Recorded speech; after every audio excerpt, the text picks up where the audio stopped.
तो दोस्तों, आज मैं जो कहानी आपके सामने लेके आया हूँ वो कानपुर के हनुमंत विहार की कहानी है। दोस्तों, इंस्टाग्राम के जरिए एक लड़की और एक लड़का दोनों एक दूसरे के टच में आते हैं। फतेहपुर का लड़का होता है सूरज कुमार जिसका नाम होता है, और आकांक्षा नाम की लड़की जो कि कानपुर के सुजनीपुर गांव की रहने वाली होती है, एक ग्रामीण एरिया की लड़की होती है। इन दोनों में इंस्टाग्राम के जरिए बातचीत होती है, नज़दीकियाँ बढ़ती हैं। दोनों मिलने के लिए फिर कानपुर आते हैं। कानपुर में दोनों मिलते हैं और एक दूसरे के साथ रहने भी लगते हैं। एक रेस्टोरेंट में काम भी करने लगते हैं और एक रूम लेके किराए के मकान में लिव इन रिलेशनशिप में रहने लगते हैं। और वक्त बीतता जाता है और दोनों एक दूसरे के साथ रहते हैं और काम करते हैं। उसके बाद धीरे धीरे जो सूरज कुमार होता है उसकी ज़िंदगी में एक और लड़की आती है। और पहले तो ये आकांक्षा को भनक नहीं होती, लेकिन धीरे धीरे उसको भी खबर हो जाती है कि सूरज यानी उसके साथ जो रहता है, उसका प्रेमी उसके साथ, उसका चक्कर किसी और लड़की के साथ चलने लगा है। तो इसको लेके आपस में काफ़ी कहासुनी होने लगती है, काफ़ी एक दूसरे से झगड़ा होने लगता है, बातचीत जो तनावपूर्ण माहौल होने लगता है। और उसके बाद उधर जो प्रेमिका होती है अल्टीमेटम दे देती है दूसरी वाली लड़की सूरज को कि किसी एक को चुनना है, दोनों में से किसी एक के साथ रह सकते हो और मुझे पाना है तो उसको छोड़ना पड़ेगा। लेकिन जो रास्ता अख्तियार करता है सूरज कुमार, वो कह सकते हैं गुनाह की तरफ ले जाता है। उसने एक ऐसा रास्ता अख्तियार किया जिससे कि अपनी प्रेमिका को, जिसके साथ वो रहता है, उसको रास्ते से हटाने का पूरा प्लान बना लिया। एक दिन 20-21 तारीख को जो है कि उन दोनों के बीच में फिर से लड़ाई होती है, फिर से इस बात को लेकर कहासुनी होती है और विवाद इतना बढ़ जाता है 21 जुलाई को कि सूरज कुमार गला घोंट के अपनी प्रेमिका यानी आकांक्षा को मार डालता है। लेकिन मारने के बाद उसका हाथ पांव फूल जाता है। वो सोचता है कि आखिर मार तो दिया मैंने, लेकिन अब क्या करूं। लेकिन फिर अपनी दूसरी वाली प्रेमिका को दिखाने के लिए, बताने के लिए कि मैंने उसको रास्ते से हटा दिया है, अब हम तुम साथ में रहेंगे, मोबाइल से एक सेल्फी लेता है आकांक्षा की बॉडी के साथ। आकांक्षा की डेड बॉडी के साथ एक सेल्फी लेने के बाद जो है कि फिर वो सोचता है कि आखिर इसको ठिकाने कैसे लगाऊं, और सेल्फी लेके वो अपनी प्रेमिका को, नई वाली गर्लफ्रेंड को भेज भी देता है। उसके बाद वो फ़ोन करके फतेहपुर से एक अपने दोस्त को बुलाता है और लाश को यानी डेड बॉडी को बैग में पैक करते हैं दोनों लोग, और 100 किलोमीटर दूर लगभग जाके एक पुल पे, जहाँ पे यमुना नदी का पुल होता है बांधा, और वहाँ से जब ट्रैफिक नहीं रहता है, लोग नहीं दिखते हैं, तो वहाँ से उस नदी में उस बैग सूटकेस को फेंक देते हैं जिसमें आकांक्षा की डेड बॉडी थी। और उसके बाद वहाँ से लोग चले आते हैं और फरार हो जाते हैं। इधर आकांक्षा की माँ, जो कि जुलाई से, यानी इसी साल जुलाई की बात है, 20, 21, 22 जुलाई या कई दिन तक कांटेक्ट करती है, लेकिन संपर्क नहीं हो पाता है।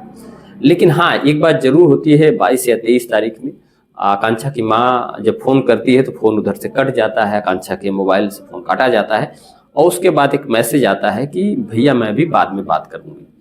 और यही जो है, यही एक कह सकते हैं ऐसा क्लू था जो कि कातिलों तक लेके गया पुलिस को। वो आगे आप जानेंगे किस तरीके से। आकांक्षा की माँ कांटेक्ट करने की कोशिश करती है, संपर्क नहीं हो पाता है, और उसके बाद जो है कि लगभग कई दिन बीत जाते हैं। 8 अगस्त को लगभग आकांक्षा की जो माँ होती है सुजनीपुर से हनुमंत विहार में जाके, पुलिस स्टेशन में जाके कंप्लेन दर्ज कराती है। वो पुलिस को बुलाती है, पुलिस के पास कहती है कि मेरी बेटी जो है कि कई दिनों से संपर्क में नहीं है मुझसे, और मुझे लगता है कि वो कुछ मिस हैपनिंग हुई है उसके साथ, तो कृपया आप मेरी मदद करिए। पुलिस बहुत सारे सवाल करती है और पूछती है बारी बारी से।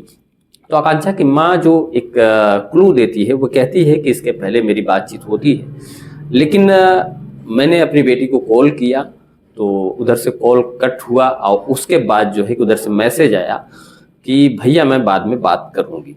तो पुलिस ने कहा तो इसमें हैरानी की क्या बात है। तो आकांक्षा की माँ ने कहा कि मेरी बेटी को पता है कि जो मोबाइल मैंने लिया जिससे मेरी बात उससे होती है, यह जो है कि उसके भाई का ही है, लेकिन वह इस समय दिल्ली गया है, मोबाइल मेरे पास है और मैं ही इससे बातचीत करती हूँ, यह आकांक्षा को पता है। तो मैंने जब फ़ोन किया तो फ़ोन कट हुआ उधर से, और SMS किया मैंने तो जवाब में आया कि भैया मैं बाद में बात करूँगी। तो आकांक्षा क्यों ऐसा लिख रही है, उसको पता है कि जो उसके भैया का मोबाइल है वो मेरे पास ही है।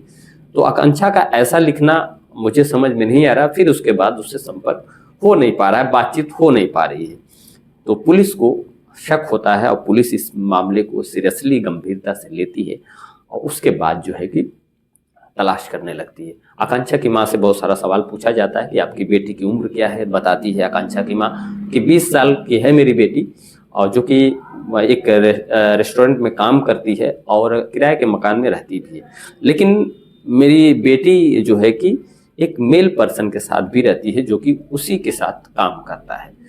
पुलिस जब ये बात सुनती हो तो पुलिस का दिमाग चकराता है और कहीं कहीं उसको पुलिस को पता हो जाता है कि ये लिव इन रिलेशनशिप का मामला है, जरूर इसमें कोई झोल है। पुलिस अपने हिसाब से तफ्तीश शुरू करती है और बहुत खोजबीन करती है और पता चलता है कि उस जब रूम पे जाते हैं लोग तो पता चलता है कि वो जो लड़का था सूरज कुमार वो रूम छोड़ के जा चुका है, वहाँ पे नहीं है। और उसके बाद जो है कि वहाँ से कोई क्लू पुलिस को नहीं मिल पाता है। लेकिन कहते हैं ना कि बहुत सारी गुनाह कितना भी बड़ा कातिल क्यों ना करे, अपने पीछे बहुत सारे सबूत छोड़ जाता है। और वही हुआ, क्योंकि जब पुलिस जो है कि किसी तरह के ढूंढते ढूंढते सूरज कुमार को ढूंढ के निकालती है और उससे जब पूछती है तो फिर पुलिस के पैरों से जमीन खिसक जाती है। उससे पूछती है पुलिस कि तुमने आकांक्षा को क्यों मारा। पहले तो वो आनाकानी करता है, गुमराह करता है। गुमराह करने में वो पुलिस को ये कहता है कि मुझे भी नहीं पता, वो कहीं चली गई है और मुझसे भी बात नहीं हो पा रही है। मैं परेशान हूँ और आप लोग आए हैं तो आप लोग मिले हैं तो कृपया मेरी मदद करिए, मैं भी साथ में ढूंढता हूँ। और ढूंढा जाता है आकांक्षा को। फिर उसके बाद लेकिन पुलिस कहते हैं ना कि गुनाह कोई कातिल कितना भी बखूबी तरीके से कर ले, कोई न कोई सबूत छोड़ता है। ये सब बताते वक्त जो है पुलिस समझ जाती है उसकी बॉडी लैंग्वेज को देख के सूरज कुमार की कि हाँ ये कुछ झूठ बोल रहा है और ये निश्चित तौर पे इसका बहुत बड़ा रोल है। पुलिस सख्ती से पूछताछ करती है जब, तो वो अपने गुनाह को कबूल कर लेता है।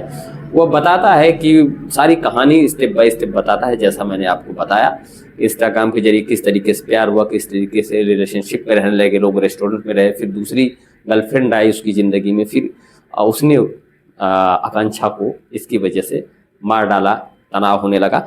और उसके बाद जो है कि अपने दोस्त को बुलाया, फिर नदी में, गहरी नदी में फेंका।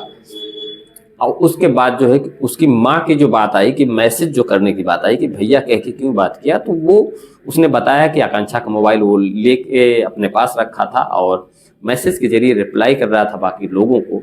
और फिर वो उस मोबाइल को लेके कानपुर स्टेशन गया, रेलवे स्टेशन गया और उसको एक बोगी में रख दिया कि ताकि दूर चला जाए मोबाइल, और जब पुलिस इसकी छानबीन करे, लोकेशन ट्रैक करे, तो उसको ये लगे कि आकांक्षा कहीं चली गई है किसी के साथ। तो इसलिए उसने, हालांकि बॉडी को जब पुलिस ने ढूंढना चाहा तो काफ़ी वक्त गुजर चुका था, नदी गहरी थी और बॉडी नहीं मिल पाई।